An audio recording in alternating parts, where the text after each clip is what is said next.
de su gracia. Esta es una mañana que el Espíritu Santo nos ha provisto para proclamar la gloria del Señor. Bienvenidos en este tiempo, tome su teléfono, comparta este tiempo de la predicación. Allí en el Facebook, en el YouTube hay una flechita de compartir y compártalo con otros. Es tan importante y es una de las formas que podemos predicar el Evangelio del Señor Jesucristo. Muy bien, estamos recordando que estamos en el estudio de las 70 semanas de Daniel. Les estamos invitando para que los que necesiten el bosquejo actualizado de esta enseñanza de hoy, lo puedan pedir a través de sus mentores de Casas de Paz. Damos gracias a Dios y estamos tratando de entrar precisamente en la parte de la semana 70, dice el versículo 27 de Daniel 9, dice: y por otra semana confirmará el pacto con muchos, a la mitad de la semana hará cesar el sacrificio y la ofrenda, después con la muchedumbre de las abominaciones vendrá el desolador, hasta que venga la consumación y lo que está determinado se derrame sobre el desolador. Nos dice Daniel 9:27. Entonces estamos observando en nuestra gráfica, por favor, vamos a mirar en nuestra gráfica y nos ubicamos precisamente que la palabra del Señor nos habla de la venida del Mesías, ¿cierto que sí? Año 32 después de Cristo.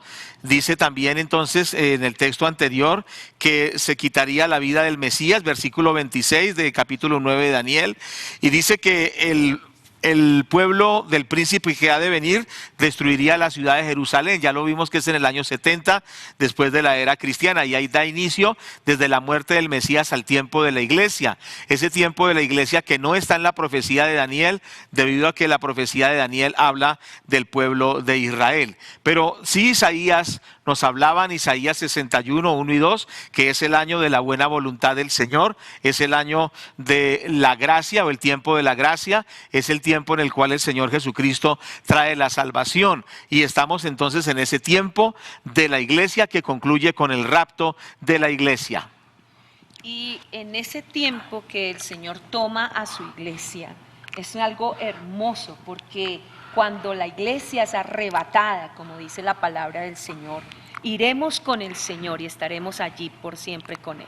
Muy bien, y entonces el rapto de la iglesia da la culminación al tiempo precisamente de la iglesia, que es un receso en el cual Israel está puesto aparte por un tiempo, y Dios ha empezado su propósito con la iglesia.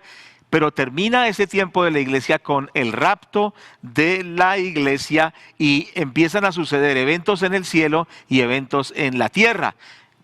Y es tan hermoso porque comenzamos a ver un evento precioso, un evento que todos debemos de anhelarlo en este tiempo. Muy bien, precisamente entonces después del rapto de la iglesia está el tribunal de Cristo, ¿cierto que sí? Es importante entender que el tribunal de Cristo nos lo refiere la palabra de Dios en varios textos. Ahí, por ejemplo, en 2 Corintios, capítulo 5, versículo 10, nos dice la palabra del Señor. Vamos a leerlo literalmente. Dice así la palabra de Dios: porque es necesario que todos nosotros comparezcamos ante el tribunal de Cristo, para que cada uno reciba según lo que ha hecho mientras estaba en el cuerpo, sea bueno o sea malo. Y esto es importante entender, cómo el Señor, por su misericordia, vamos a estar allí delante del Señor Jesucristo presentando la obra que Él nos ha entregado. En el Antiguo Testamento dice que maldito aquel que hiciere la obra del Señor negligentemente. Yo creo que este es el tiempo que Dios nos está llevando a recapacitar para hacer la obra de Dios de acuerdo al corazón de Dios. Y cuánto más cuando viene este tribunal tan precioso, donde todo el pueblo de Dios va a ser y recibir sus galardones. Muy bien, en el tribunal de Cristo precisamente se evaluará la obra que cada uno hiciere. El apóstol Pablo dice que algunos se edificarán en oro, en plata, en piedras preciosas, otros fabricarán o harán la obra con madera, heno y hojarasca. Dice que eso será probado por el fuego, y dice que algunos recibirán mucha pérdida, pero serán salvos así como por fuego. Es decir, que este tribunal, que es el tribunal de Cristo, del griego bema, significa el podio, donde los atletas eran galardonados por su desempeño en sus pruebas, ¿cierto? Algunos recibían medallas de oro, de plata, de bronce, pero en este caso los cristianos recibirán galardones y medallas, coronas, galardones y coronas de parte del Señor. Sí, amén. Y es algo tan bello, mi esposo está bien emocionado porque es que es de verdad algo que en ese tiempo de que van a entregar los galardones al pueblo, es como cuando se termina una batalla, ¿no? Estábamos estudiando esta parte, que cuando se termina una batalla y entran a darle los galardones a los vencedores. Entonces es importante que este tiempo del tribunal de Cristo, ese va a ser, es el tiempo de victoria de usted sobre la obra del Señor que le ha entregado en sus manos. Entonces hay que recordar que la labor en el Señor será recompensada. Por eso la palabra de Dios nos enseña que hagamos la obra a conciencia, con amor, con reverencia, con esfuerzo, con buenas motivaciones, y que la hagamos con la calidad requerida, porque el Señor premiará a cada uno. Recordemos que cada obra que se hace para Dios será recompensada. Es importante entender eso. Dice el apóstol: vuestro trabajo en el Señor no es en vano. Entonces el tribunal de Cristo, pero luego hay otro evento en el cielo. Recordemos que hay eventos en el cielo luego del rapto, ¿cierto? Mientras que paralelamente en la tierra también hay un evento o un suceso de eventos que se llama la gran tribulación, donde se derraman los juicios de Dios sobre la tierra, donde hay un trato muy fuerte sobre Israel y sobre las naciones, y también se manifestará el anticristo en la tierra y será un tiempo de gran tribulación. Pero mirando ya lo que estamos en el cielo, entonces paralelamente en el cielo está el tribunal de Cristo y las bodas del Cordero. Y creo que vamos a leer en el libro de Apocalipsis, que es un libro que está con nosotros en mucho tiempo el estudio y la lectura, y allí en el capítulo 19, desde el versículo 7 podemos leerlo. Dice: gocémonos y alegrémonos y démosle gloria, porque ha llegado las bodas del Cordero y su esposa se ha preparado, y a ella se le ha concedido que se vista de lino fino, limpio y resplandeciente, porque el lino fino es las acciones justas de los santos. Y el ángel me dijo: escribe, bienaventurados los que son llamados a la cena de las bodas del Cordero. Y me dijo: estas son palabras verdaderas de Dios. Yo me postré a sus pies para adorarle, y él me dijo: mira, no lo hagas, yo soy consiervo tuyo y de tus hermanos que retienen el testimonio de Jesús. Adora a Dios, porque el testimonio de Jesús es el espíritu de la profecía. Precisamente, ¿qué son las bodas del Cordero? Las bodas del Cordero es la consumación del matrimonio de Cristo con su iglesia. Hay una figura muy hermosa que hace que el Señor Jesucristo es el novio, su iglesia es la novia, ¿cierto que sí? Y en las bodas del Cordero se consuma esa boda. Es decir, es como esa relación de unos enamorados que se están comprometidos para casarse, y llega el momento en que se consuma ese matrimonio, y precisamente es la consumación en lo que se llama las bodas del Cordero. El Señor ya lo había anunciado precisamente en Lucas capítulo 22, ¿cierto? Lo estaba prefigurando cuando el Señor tuvo esa última cena con sus discípulos. Nos dice la palabra en Lucas capítulo 22, verso 14: cuando era la hora se sentó a la mesa y con él los apóstoles, y les dijo: cuánto he deseado comer con vosotros esta Pascua antes que padezca. Dice el versículo 16: pero os digo que no la comeré más hasta que se cumpla en el reino de Dios. Entonces el Señor en la última cena con los discípulos, nos expresa que Él anhelaba esa comunión con ellos. Dice: cuánto he deseado comer con vosotros esta Pascua. Es decir, que el Señor siempre ha manifestado ese anhelo que Él tiene de tener comunión con sus hijos, de tener comunión con sus discípulos, de tener comunión con sus seguidores. Y me gusta mucho esto que dice el Señor Jesús, que Él anhelaba en su corazón tomar la cena del Señor. Yo creo que esto se ha perdido en el pueblo de Dios. Mucha gente deja de tomar la cena del Señor porque pierde el anhelo de estar en este tiempo de la cena del Señor. Y el Señor lo dice con el corazón: cuánto he anhelado este momento. Sí, ese anhelo que el Señor tiene de tener comunión con nosotros. Precisamente hoy celebraremos la Santa Cena y eso es algo que el Señor quiere, que cultivemos la comunión con Él. Pero Él dice también que no volvería a tomar esa cena hasta que se cumpla en el reino de Dios. ¿Y a qué se refiere el cumplir la cena en el reino de Dios? Precisamente a las bodas del Cordero, que se refieren en este texto, y lo mismo en el versículo 30, estamos en Lucas 22:30, dice la palabra de Dios, para que comáis y bebáis a mi mesa en mi reino y os sentéis en tronos juzgando a las 12 tribus de Israel. Entonces el Señor está anunciando desde esa última cena las bodas del Cordero que tendría o que tendrá el Señor con su iglesia en el cielo. Esa noche el Señor Jesús lo tomó aquí en la tierra con sus discípulos. Qué tremendo. Él mandó a preparar esos tiempos porque estaban en la época de la Pascua y los discípulos lo prepararon y anhelaba ese momento aquí en la tierra. Pero la promesa que Él nos da aquí en este versículo 30 dice: para que comáis y bebáis mi mesa en mi reino. O sea que un día muy pronto vamos a estar con el Señor Jesucristo en su mesa, en su cena y en su reino. Y precisamente esto será, como hemos estado explicando, en las bodas del Cordero, luego del rapto de la iglesia. Pero dice precisamente Apocalipsis capítulo 19, versículo 7, dice que la esposa se ha preparado. La esposa se ha preparado. ¿Y cómo se ha preparado esa esposa?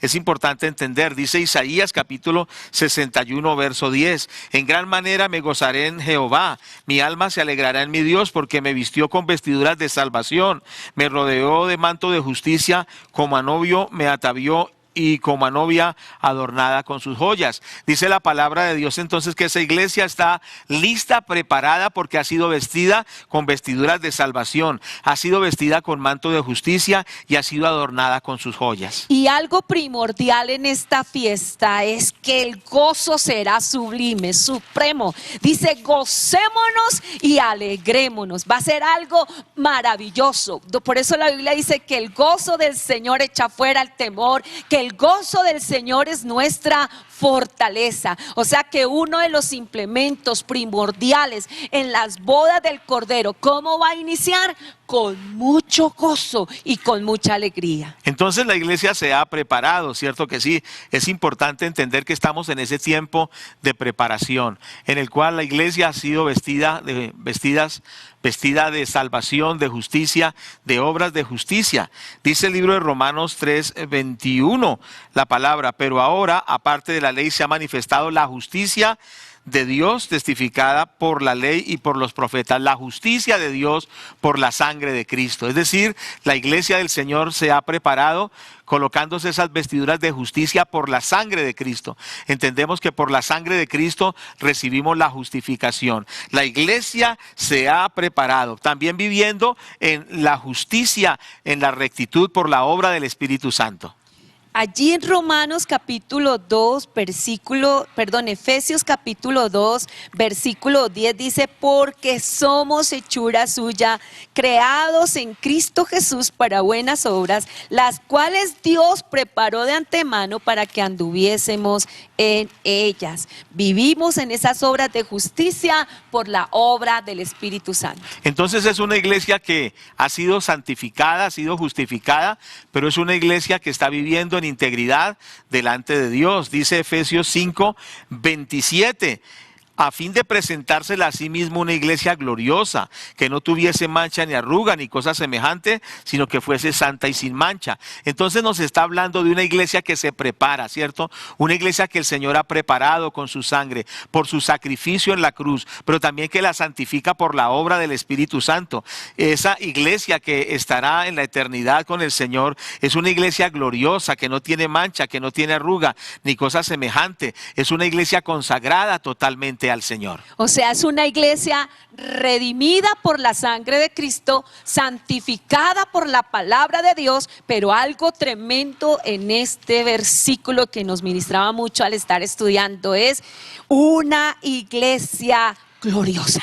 Una iglesia gloriosa, esa gloria en la presencia del Señor, una iglesia que es presentada en toda su gloria al Padre. y una iglesia preparada. Qué importante es esto, ¿cierto que sí?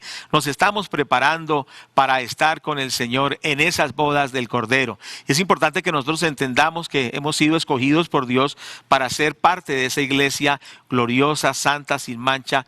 Gloria a Dios. En el capítulo 17 de Apocalipsis contrasta a la iglesia con otro tipo con un sistema religioso que se llama precisamente la Gran Ramera. Es como un sistema religioso paralelo a la iglesia, pero que no es la iglesia, sino que aparenta ser la iglesia. Hoy en día precisamente se está hablando, el Papa Francisco está hablando de una iglesia que no necesita a Dios, una iglesia que no necesita la Biblia, una iglesia que se basa en la conciencia humana. Y ustedes saben que ha tratado de reunir a los líderes musulmanes, a los líderes judíos y a los líderes cristianos para formar una religión unida con todas estas grandes religiones, pero que en realidad no es ni el cristianismo, ni es el judaísmo, ni es nada, sino es una religión solamente de los hombres. La Biblia nos dice que en el tiempo precisamente del fin habrá una iglesia apóstata, una iglesia que no amará al Señor,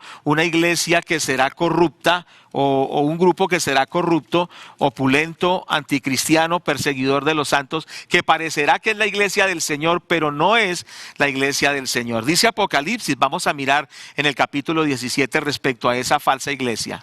Apocalipsis capítulo 17, versículo 1 y 2. Vino entonces uno de los 7 ángeles que tenía las 7 copas y habló conmigo diciéndome: ven acá y te mostraré la sentencia contra la gran ramera, la que está sentada sobre muchas aguas. El versículo 4 dice: y la mujer estaba vestida de púrpura y escarlata, adornada de oro, de piedras preciosas y de perlas. Tenía en la mano un cáliz de oro lleno de las abominaciones y de la inmundicia de su fornicación. Versículo 5, y en su frente un nombre escrito, un misterio: Babilonia la grande, la madre de las rameras y de las abominaciones de la tierra.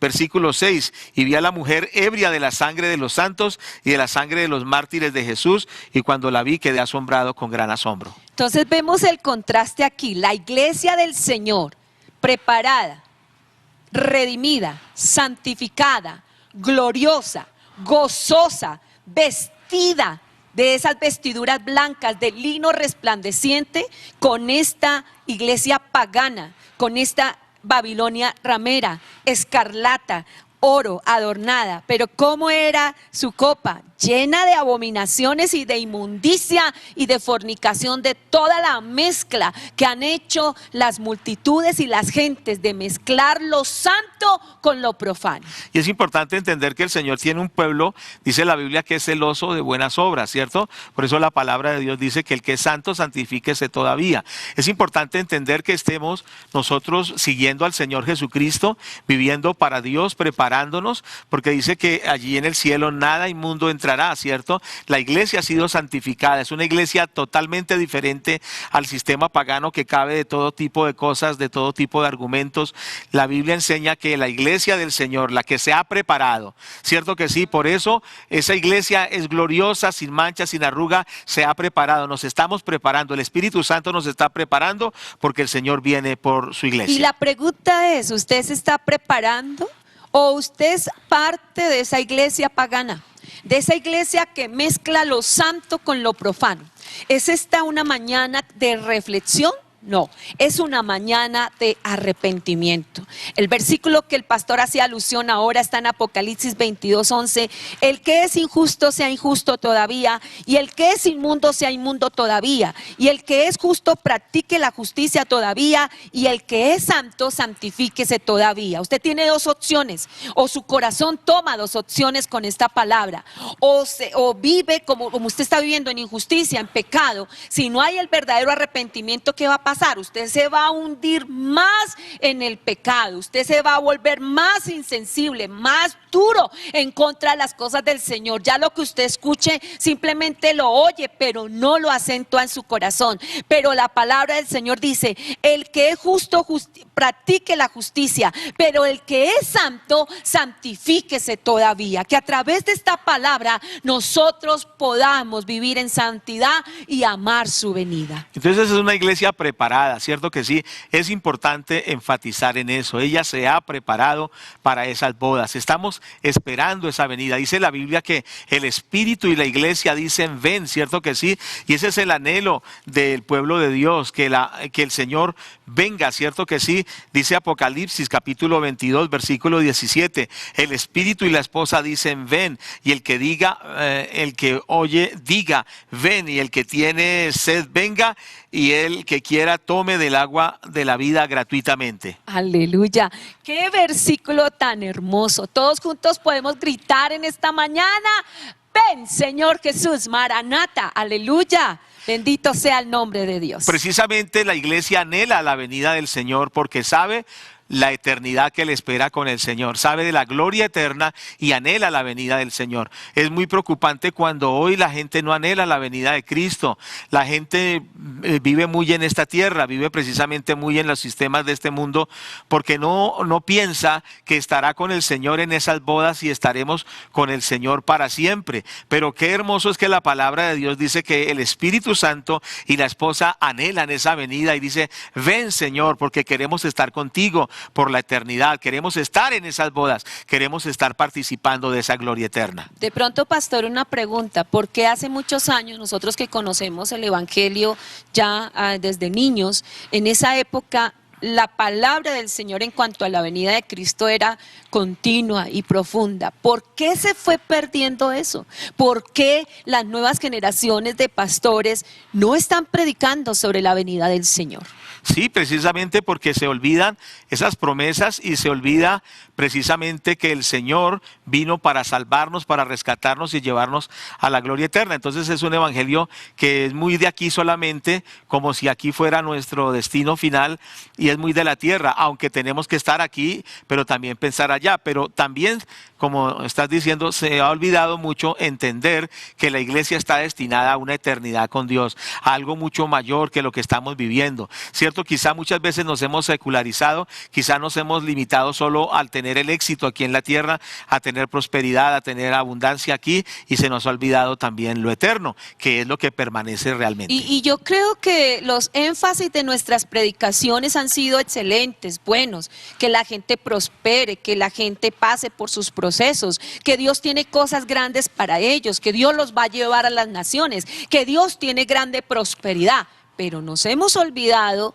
de decirle a la gente que su ciudadanía no está aquí en la tierra, sino que su ciudadanía y la nuestra es de los cielos. Y que en realidad la vida en la tierra quizás son 80 años, ¿cierto? Por mucho, quizá un poco más, pero resulta que la vida por la eternidad es precisamente sin fin, por la eternidad precisamente, y que debemos estar preparados. La iglesia se ha preparado. La iglesia del primer siglo, pastor, ellos anhelaban tanto la venida del Señor, ellos ya creían que ya era la hora, por eso allá ellos andaban en ese gozo sublime, y sea cuando seamos arrebatados, cuando el Señor le habló esto al apóstol Pablo, cuando la gente partía para estar con el Señor, ellos era un gozo que impactaba al inconverso. Hoy en día no, nosotros estamos, como dice nuestro pastor, muy secularizados, la mente muy humana acá, nos entristecemos, nos deprimimos, es una cantidad de cosas, pero qué lindo que esta palabra nos recuerda que nosotros como iglesia tenemos que estar preparados. Y recordando a los historiadores,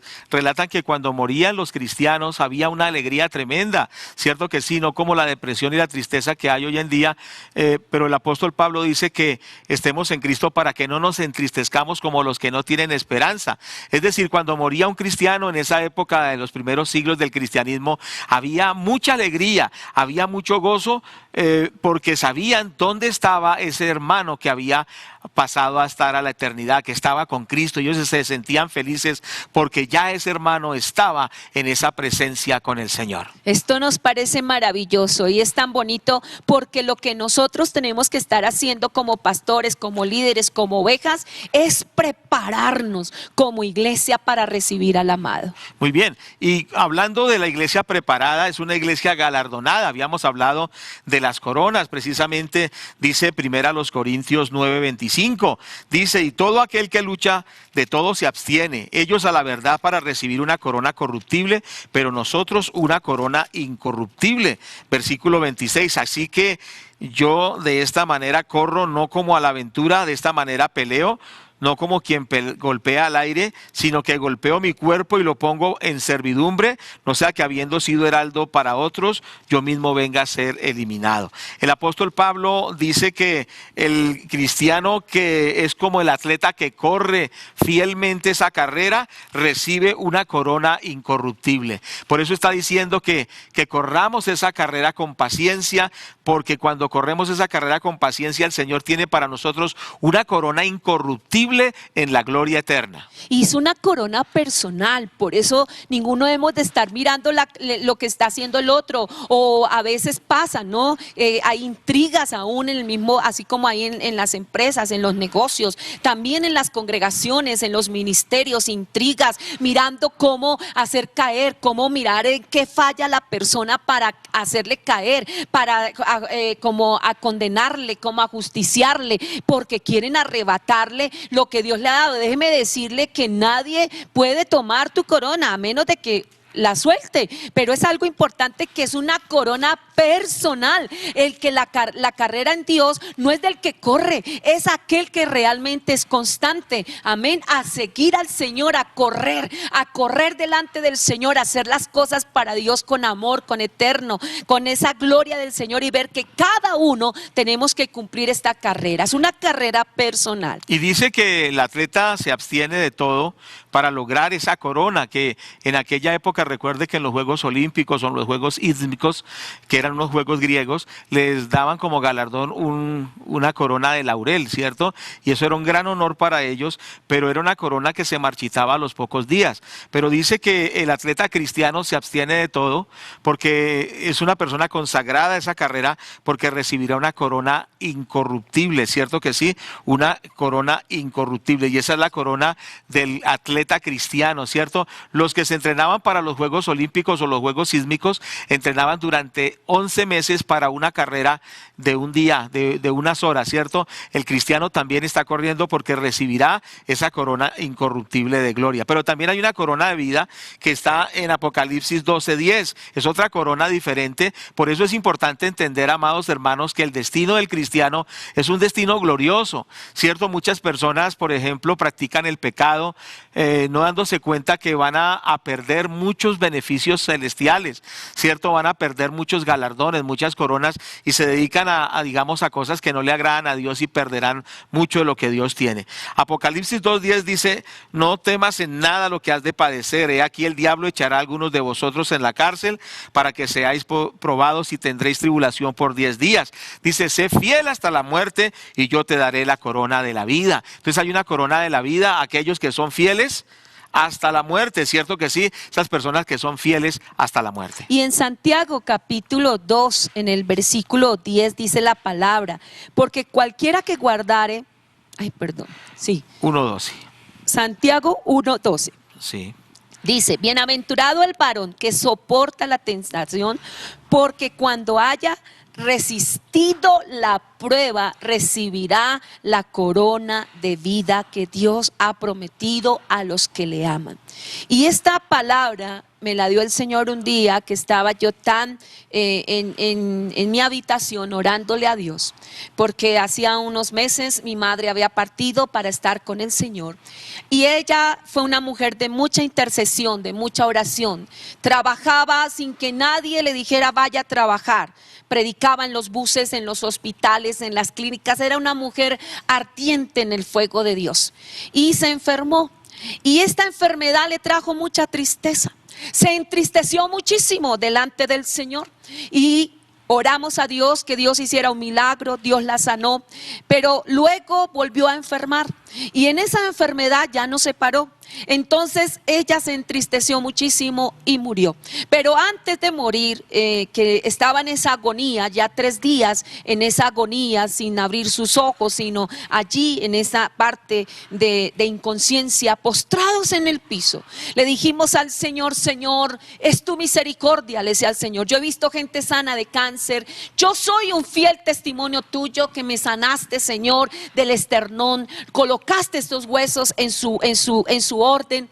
Yo he visto tantos milagros, Señor, ¿qué es lo que tú quieres? Y el Señor me habló, entrégame a tu madre. Y el Señor, yo te la entrego. Me dicen, tú no me la has entregado. Y postrada allí llorando, le dije, Señor, te la entrego. Y cuando le estaba diciendo eso al Señor, sentí que mi corazón se desgarraba. Y el mismo Espíritu Santo nos guió a orar por ella, estando ella volteada, porque teníamos que voltearla entre 3 personas. Y colocamos nuestras manos allí en la cabeza y le dijimos, Señor, te la entregamos a ti. Llevaba 3 días sin abrir sus ojos y en un momento abrió sus ojos, volteó sola, miró hacia el techo y se fue con el Señor. Quebrantada en el espíritu, le agradecía al Señor. Pero al pasar el tiempo, los días, ya después en la soledad interna, mi corazón se fue endureciendo y diciéndole y preguntándole a Dios, ¿por qué tanto sufrimiento? Una persona que te amó tanto y que te sirvió. No te estoy reprochando, no te estoy reclamando, solo quiero una respuesta tuya. Y una mañana el Señor me dio este versículo de Santiago donde dice, pero cuando haya resistido la prueba, y en el original dice, al que haya sufrido recibirá la corona de vida. Y esto trajo mucha bendición a mi corazón. Se fue esa dureza cuando quita uno como un baldosín, quitó de mi corazón y comencé a alabar al Señor. En la primera reunión compartíamos este testimonio y nuestra hermana envió su testimonio diciendo, hermanos pastores, gracias por esa palabra. Mi hijo pasó a estar al Señor hace poco y viéndolo yo entubado, sufriendo y no poder hacer nada, y clamaba a Dios, y como que entre más clamaba no hubo una respuesta y mi hijo murió y ese dolor me ha venido acompañando. Pero hoy recibí liberación, sentí que mi corazón fue libre y pude entender que mi hijo está en los cielos y que va a recibir la corona de vida. Sí, es importante que hay momentos que son muy difíciles. Muchos cristianos murieron presas precisamente de los leones, fueron quemados vivos, otros fueron despedazados, cierto que sí, por los opositores del evangelio. Y muchos dicen, pero si era un siervo de Dios, ¿por qué murió de esa forma? Recuerde que 11 de los 12 discípulos del Señor murieron como mártires.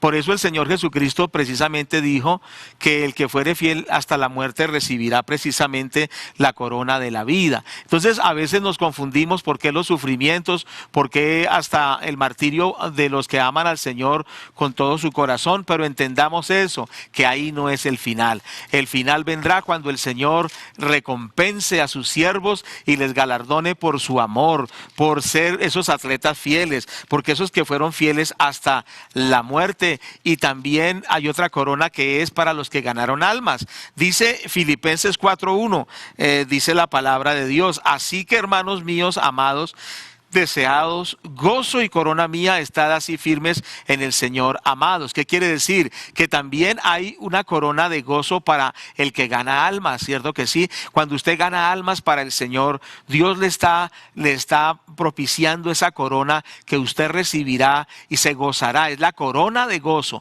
y esta la recibiremos no aquí, sino que la recibiremos en ese tiempo, en el cielo, en el tribunal de Cristo. Y es que ganar las almas trae mucho gozo.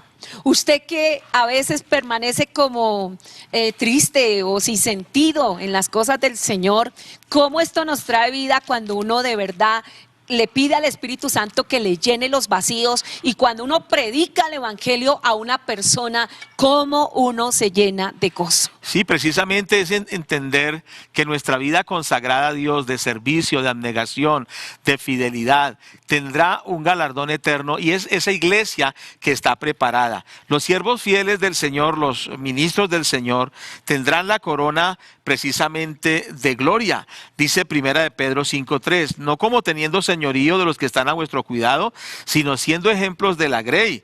Y cuando aparezca el príncipe de los pastores, vosotros recibiréis la corona incorruptible de gloria. Entonces ahí nos está hablando de que hay coronas incorruptibles de gloria para los siervos fieles, ¿cierto? Para los ministros del Señor. Entonces todo esto nos haga entender y nos haga pensar que esa fidelidad, esa abnegación, ese amor, ese servicio desinteresado, será galardonado el cristiano que es así, que es fiel al Señor. Y eso es una preparación para que cuando vengan las bodas del Cordero, esa iglesia está preparada, vestida de justicia, vestida de santidad, pero también con coronas de gloria, coronada con gloria y con magnificencia de parte de Dios. Y aquí lindo dice a los siervos del Señor, o sea, a todos los que le servimos al Señor.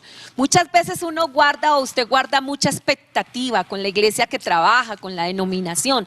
Y está bien, porque gloria al Señor nos permitió trabajar, el privilegio que el Señor nos ha dado a nosotros de trabajar y habernos llamado aquí en la Misión Panamericana.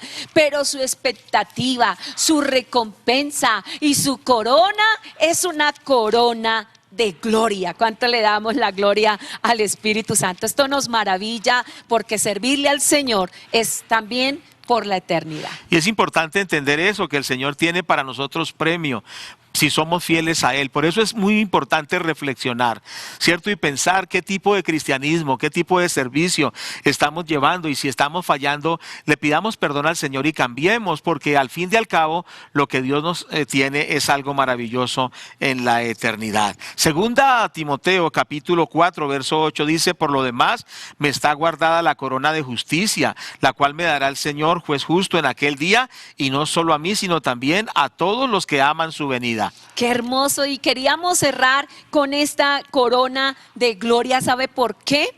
Porque, como hablábamos ahora, mucha gente no está esperando al Señor. Mucha gente ni siquiera, bueno, la segunda venida de Cristo y cómo es esto, y cómo se está levantando otra tendencia, como en la época, en el siglo pasado, cuando se levantó la tendencia de aquellos que decían que solamente creían en Jesús, y bueno, y comenzó. En estos tiempos también se está levantando una tendencia de que ya no va a venir la venida del Señor, que no va a venir por su iglesia. Entonces usted no entre en confusión, porque aún el mismo Señor Jesucristo lo dijo: no tomaré más de esta copa hasta cuando la tome allí en el reino, o sea, en las bodas del Cordero. Y es tan lindo porque usted tiene que aprender desde ya a amar la venida del Señor. Usted no es de esta tierra, usted no es de acá, estamos aquí, pero nosotros le pertenecemos al Señor. Y dice que hay una corona para los que amamos su venida. Es la corona de justicia para aquellos que aman su venida, y por eso el mensaje de hoy está enfocado a que amemos la venida del Señor. Como estábamos hablando ahorita, explicando,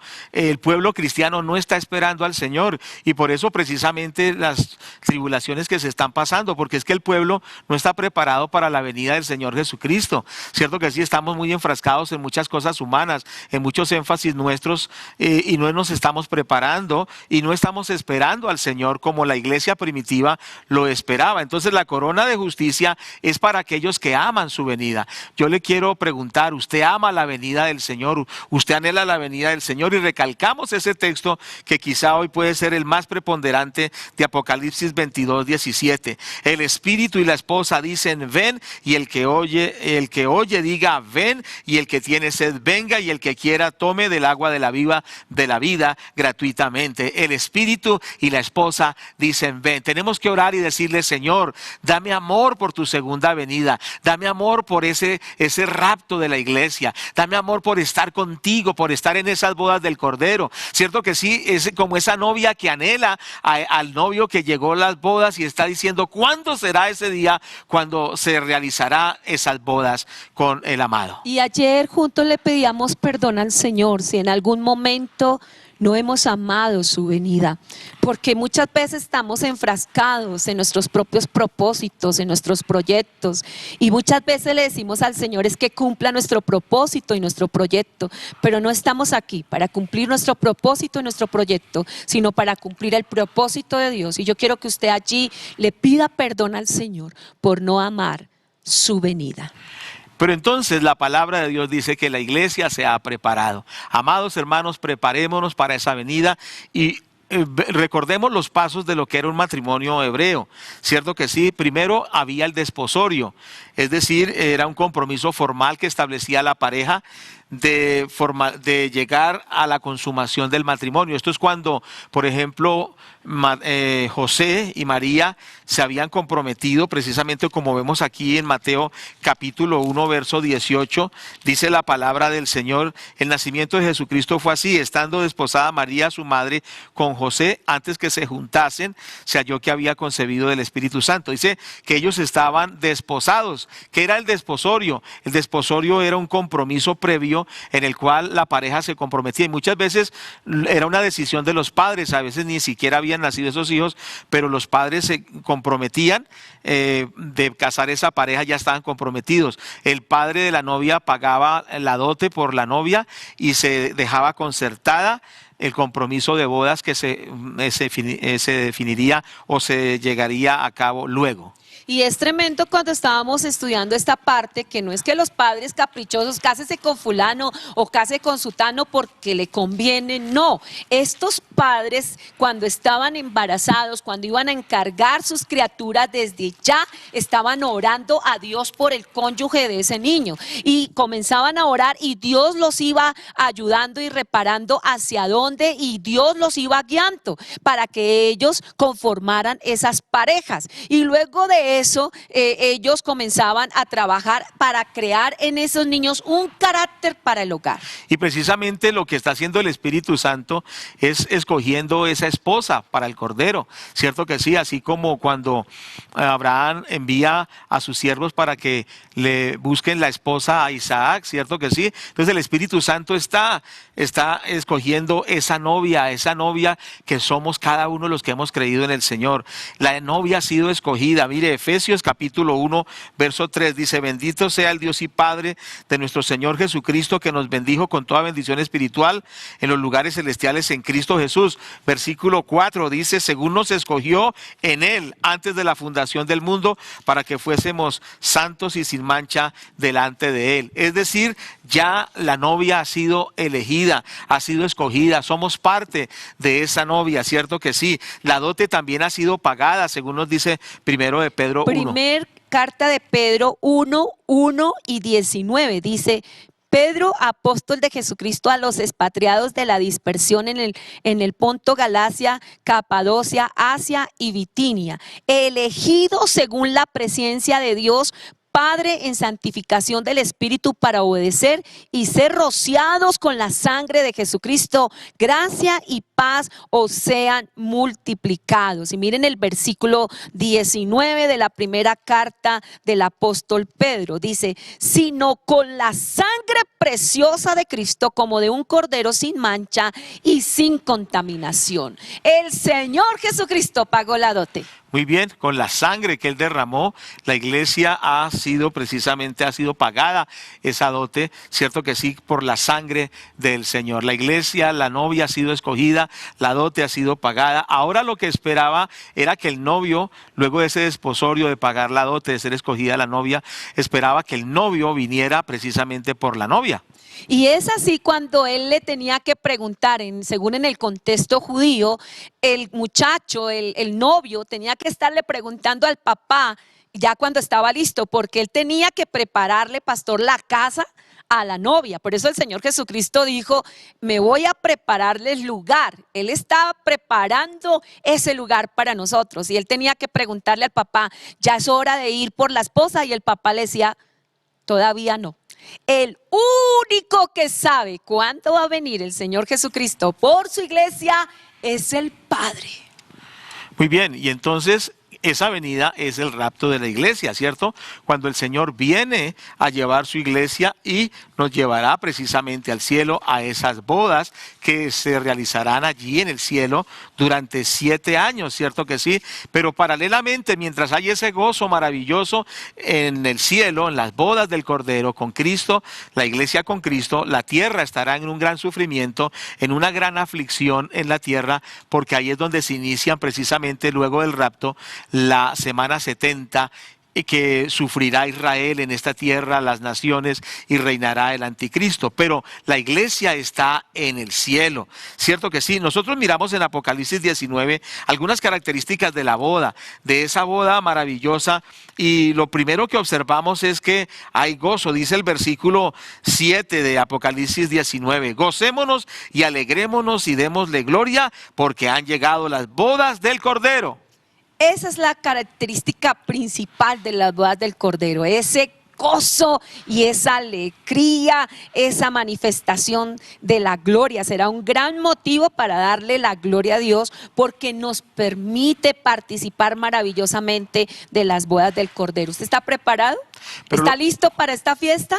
Lo primero es el gozo, ¿cierto que sí? Porque con tantas aflicciones, tanta lucha, tanta batalla, la iglesia llega allí al cielo y ante todo la marca será ese gozo del pueblo de Dios, el gozo de estar en la presencia del Señor, el gozo de estar, haber llegado a esa gloria eterna, el gozo de unirse eternamente con el Señor Jesucristo. Entonces estas bodas serán marcadas de esa alegría, de ese gozo, donde no habrá llanto, donde no habrá dolor, donde el Señor secará toda lágrima de los ojos de ellos, donde habrá mucha alegría porque estamos ya con Cristo en la eternidad, ¿cierto que sí? Pero el segundo aspecto que nos dice este pasaje es que también es un motivo para darle la gloria a Dios.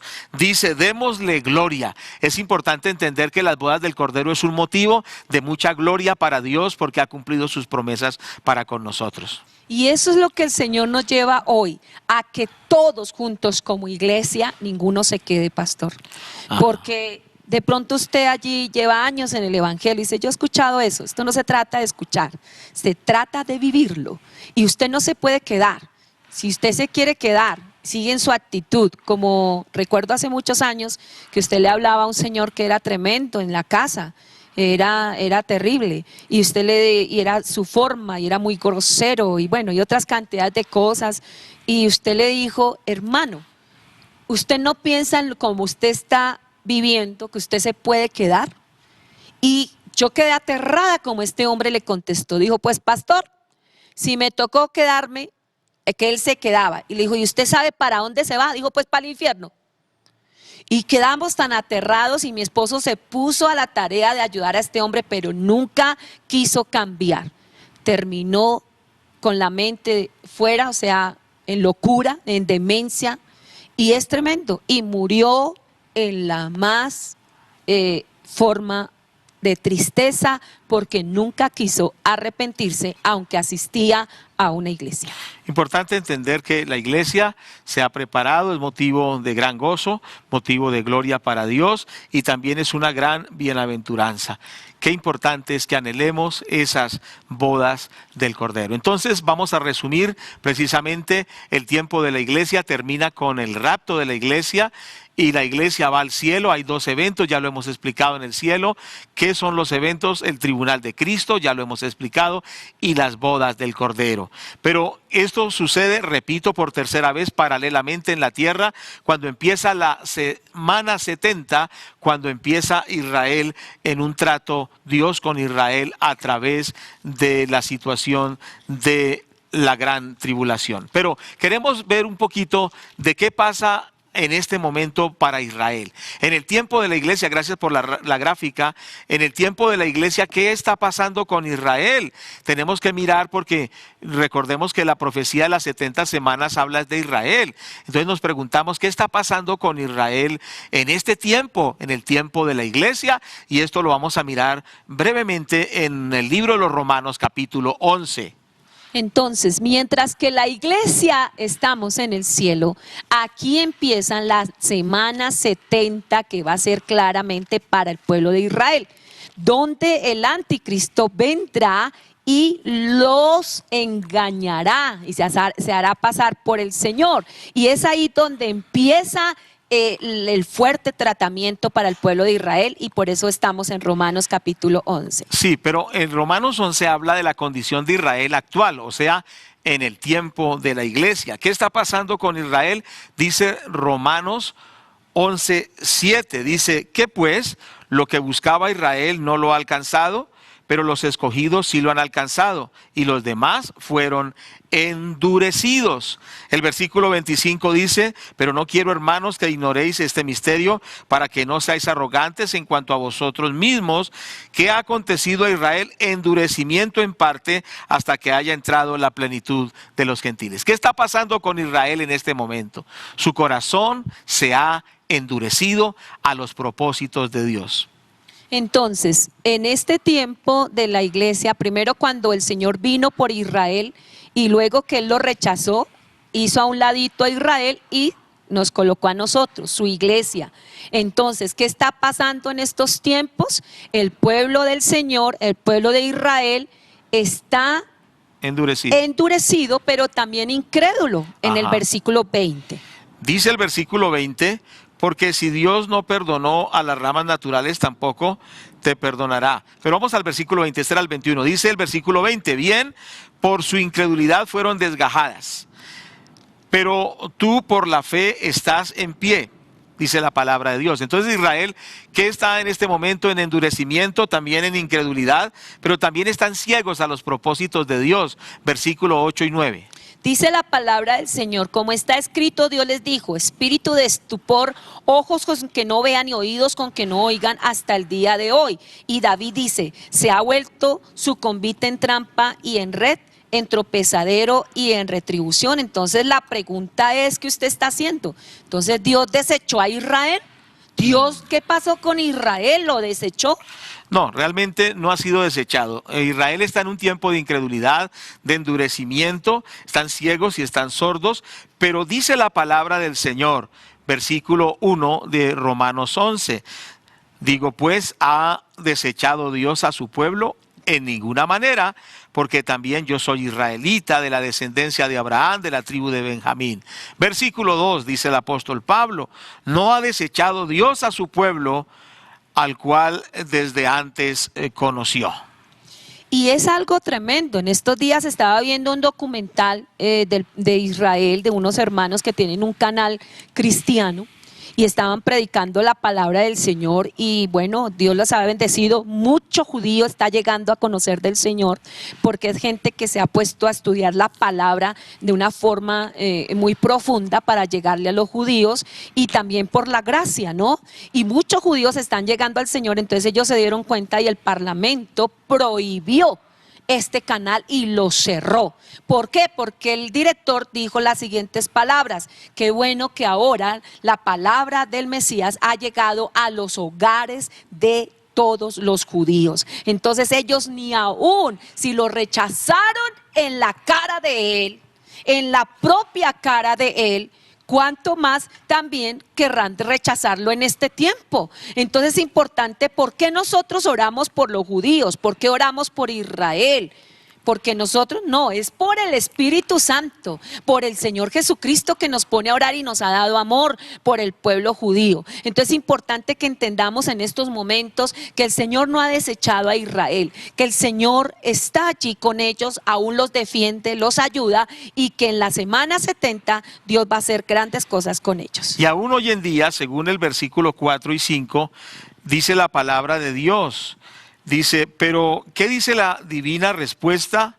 Me he reservado 7,000 hombres que no han doblado la rodilla delante de Baal. Así también, aún en este tiempo, ha quedado un remanente escogido por gracia. Es decir, que en este momento hay muchos judíos que están llegando a la gracia, a la salvación en el Señor Jesús. Es importante, bueno, tienen su forma de expresar el nombre de Jesús y todo, pero se refiere a la misma persona que se revela en el Nuevo Testamento. Dice que hay un remanente actual, ¿cierto que sí? Un remanente escogido por gracia, judíos que están reconociendo al Señor Jesucristo. Esto es muy importante, y precisamente en este tiempo muchos están volviendo al Señor del pueblo hebreo, pero también en los tiempos de la gran tribulación, muchos volverán al Señor también, y volverán su rostro al Señor, porque descubrirán que el Señor es el Salvador. Dice Apocalipsis 7:3, dice diciendo, no hagáis daño a la tierra, ni al mar, ni a los árboles, hasta que hayamos sellado en sus frentes a los siervos de nuestro Dios. Oí el número de los sellados, 144,000 sellados de todas las tribus de los hijos de Israel. Versículo 5, de la tribu de Judá 12,000 sellados, y empieza a hablar de las diferentes tribus, pero dice precisamente que el Señor toma a esos judíos y los sella para que prediquen el evangelio, prediquen la salvación en el tiempo de la gran tribulación. O sea que Israel no ha sido desechado por Dios. Hay un remanente actual y hay un remanente que habrá aún en la gran tribulación. Esto nos motiva para que todos nosotros pensemos cómo el Señor tiene un remanente. Recuerde que la Biblia habla de dos pueblos, habla de los gentiles y habla de los judíos. Pero de esos dos formó un pueblo que se llama la iglesia.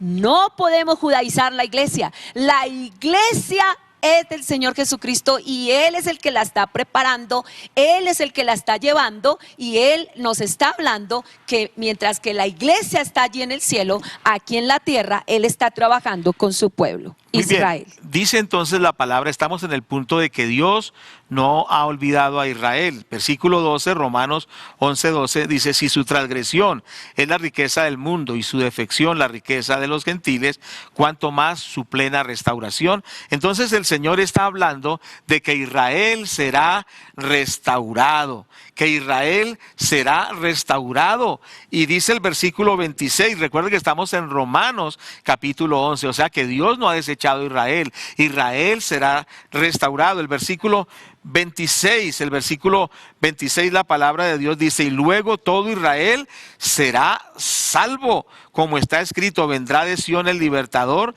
que apartará de Jacob la impiedad. Y este será mi pacto que haré con ellos cuando quite sus pecados. Tremendo esto, es importante entender que Israel será salvo, que habrá un avivamiento en el pueblo de Israel, que Israel se volverá y reconocerá al Mesías, que es el Señor Jesús, ¿cierto que sí? Y reconocerán al Señor. Dice Zacarías capítulo 12, versículo 10 de la siguiente forma, dice: y derramaré sobre la casa de David y sobre los moradores de Jerusalén espíritu de gracia y de oración, y mirarán a mí, a quien traspasaron, y llorarán como se llora por hijo unigénito, afligiéndose por él como se aflige por el primogénito. Cuando el Señor aparezca por segunda vez visiblemente allí y coloque sus pies en el monte de los olivos, todo el pueblo de Israel se gozarán, muchos, pero otros llorarán, como dice acá,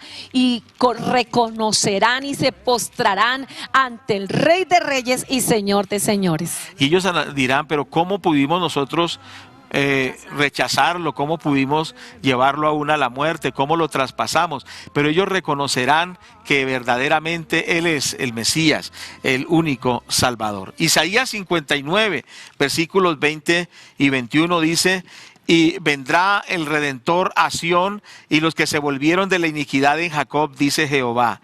Y este será mi pacto con ellos, dijo Jehová: el espíritu mío que está sobre ti, y mis palabras que puse en tu boca, no faltarán de tu boca, ni de la boca de tus hijos, ni de la boca de los hijos de tus hijos, dijo Jehová, desde ahora y para siempre.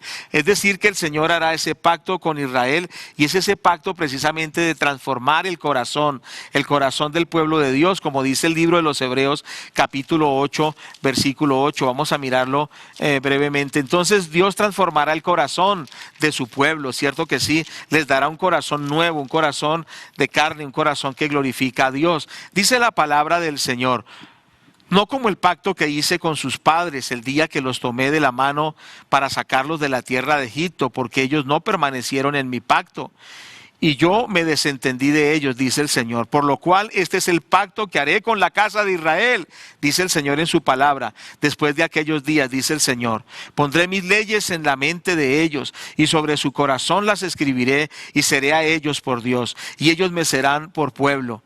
Ninguno enseñará a su prójimo ni ninguno a su hermano diciendo: conoce al Señor, porque todos me conocerán, dice el Señor, desde el menor hasta el mayor de ellos, porque seré propicio a sus injusticias y nunca más me acordaré de sus pecados y de sus iniquidades.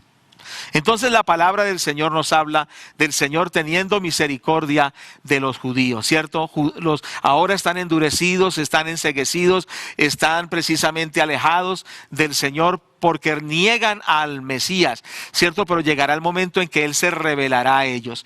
Y como vamos a mirar, Dios mediante, en la próxima enseñanza, cuando ellos piensan que el anticristo es el Mesías y lo siguen, y cuando Él los traiciona y los persigue y se hace pasar precisamente el anticristo por Dios, y ellos se dan cuenta que es un falso y ellos huyen, ellos después, cuando el Señor venga en gloria, reconocerán que Jesús es el Mesías, ¿cierto que sí? Que el Señor Jesucristo es el Salvador de todos, de judíos, pero también de gentiles y de todas las naciones, que solo en Cristo tenemos la reconciliación con Dios. Y es tremendo porque ellos se van a dar cuenta es cuando él blasfema contra Dios y contra su templo. Y ahí se les caerá la venda y serán perseguidos y serán llevados al desierto, pero dice el Señor que Él los sustentará también allí en el desierto. Muy bien, damos gracias a Dios y hoy le damos gracias al Señor Jesucristo por su venida, ¿cierto? Porque nos esperan las bodas del Cordero. Y yo quiero que adoremos al Señor para participar también de la Santa Cena, dándole gracias a Dios por esas bodas maravillosas que se aproximan, y adoremos al Señor. Aleluya. Todos allí, arriba. Sí, Señor. Así. Estamos preparados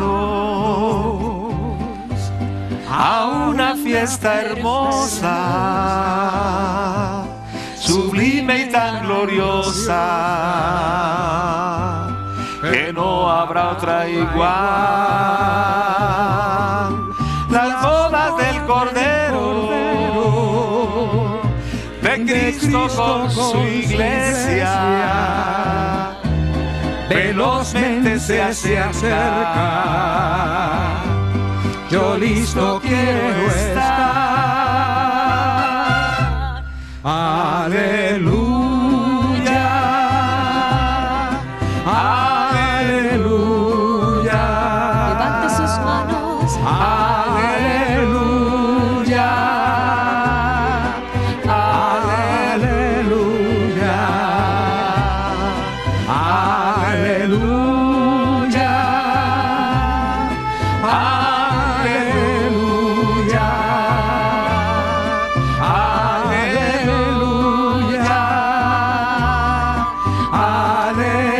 aleluya. Sí, Señor. Padre, ayúdanos a estar preparados para esas bodas maravillosas, las bodas del Cordero, Señor. Gracias, Señor. Sigue la adoración al Señor, esas bodas gloriosas, Señor. Gracias, bendito Padre, en el nombre de Jesús de Nazaret. Sí, sí, Señor. Jesús ha preparado Lugares especiales donde los convidados podremos disfrutar de hermosas bendiciones y ricos galardones, y nuestras aflicciones podamos olvidar. Todos. Aleluya. Aleluya. Aleluya. Aleluya. Qué hermoso tiempo tendremos en el cielo cuando cantemos la canción, la canción única de redención. Gracias, Señor, porque tú nos has dado este tiempo de escudriñar tu palabra. Gracias por las bodas del Cordero que Sí, están Padre. siendo preparadas. Señor, ese lugar especial. Pero ayúdanos Sí, como Padre. iglesia a prepararnos. Perdónanos por no amar tu venida. Ayúdanos, Señor, que al tomar la cena del Señor, Padre. hoy traiga sanidad al corazón Aleluya, sí, de Padre. toda dureza, de toda incredulidad. Y ayúdanos, Espíritu Santo.